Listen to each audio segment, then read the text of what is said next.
ഒരിക്കൽ അടച്ചുപൂട്ടൽ ഭീഷണി നേരിട്ട പൊതുവിദ്യാലയം ഇന്ന് വിജയപാതയിലാണ്. കോട്ടയം ജില്ലയിലെ വൈക്കം അയ്യർകുളങ്ങര ഗവൺമെന്റ് യു.പി. സ്കൂളാണ് ആ വിജയഗാഥ രചിക്കുന്നത്. പൊതുവിദ്യാഭ്യാസ സംരക്ഷണ യജ്ഞത്തിന്റെ ഭാഗമായിട്ടാണ് ഈ വിദ്യാലയത്തിന്റെ ഉയർത്തെഴുന്നേൽപ്പ്.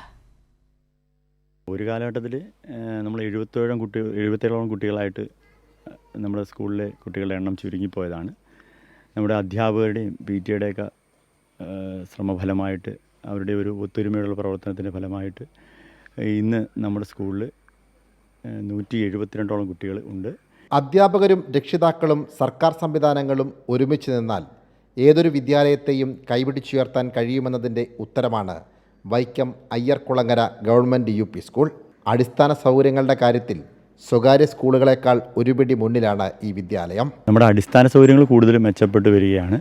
നമ്മുടെ പ്രൈമറി വിഭാഗം AC ക്ലാസ് റൂംസാണ്. അത് ഒരു സ്കൂളിൻ്റെ തന്നെ ഒരു അഭ്യുദയകാംക്ഷയായിട്ടുള്ള മുരളീധരൻ സാറാണ് അത് പൂർത്തീകരിക്കാൻ നമ്മൾ സഹായിച്ചത്. അതുപോലെ തന്നെ നമ്മുടെ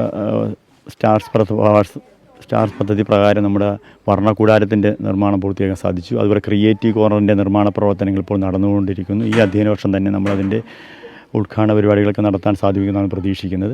അധ്യാപകർക്കൊപ്പം കട്ടയ്ക്ക് കൂടെ നിൽക്കുന്ന രക്ഷിതാക്കളാണ് ഈ സ്കൂളിൻ്റെ PTA ഭാരവാഹികൾ. അധ്യാപകർ തമ്മിലാണെങ്കിലും വലിയ സ്നേഹ സൗഹൃദങ്ങൾ നിലനിൽക്കുന്ന ഒരു സ്കൂളാണ്.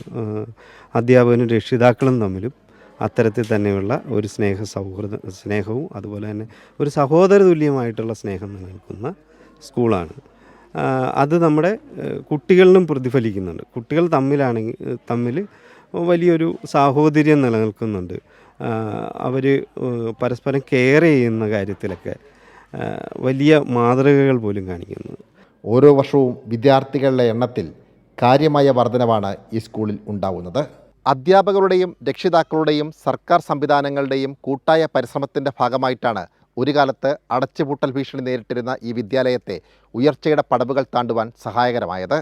സാംജിത് ആർപ്പൂക്കരയ്ക്കൊപ്പം സനോജ് സുരേന്ദ്രൻ, കൈരളി ന്യൂസ്, കോട്ടയം.